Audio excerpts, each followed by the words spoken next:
नाराज पति पत्नी funny story in Hindi new Hindi stories 8। एक पति पत्नी आपस में नाराज चल रहे थे।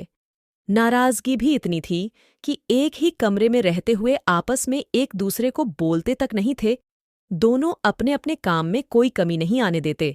जैसे सुबह पति उठता तो पत्नी चाय टेबल पर रख जाती और ऑफिस का समय होता तो लंच बॉक्स तैयार करके देती।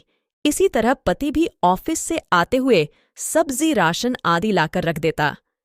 काफी दिन गुजर गए।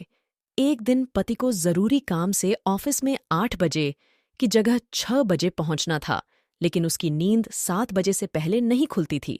रात को सोने के समय पति को विचार आया कि सुबह मुझे 5 बजे कौन उठाएगा। पति के दिमाग में एक उपाय आया और वह एक पर्ची अपनी पत्नी के नाम लिखने लगा। देखो मीना, मुझे सुबह ऑफिस जल्दी जाना है, इसलिए मुझे 5 बजे जगा देना। इस तरह पर्ची लिखकर वह पत्नी के बेड पर रख आया और बेफिक्र होकर सो गया। पत्नी पर्ची उठाकर पड़ी और कुछ सोचा और वह भी सो गई। सुबह पति की नींद खुली तो उसने उठकर घड़ी की तरफ देखा।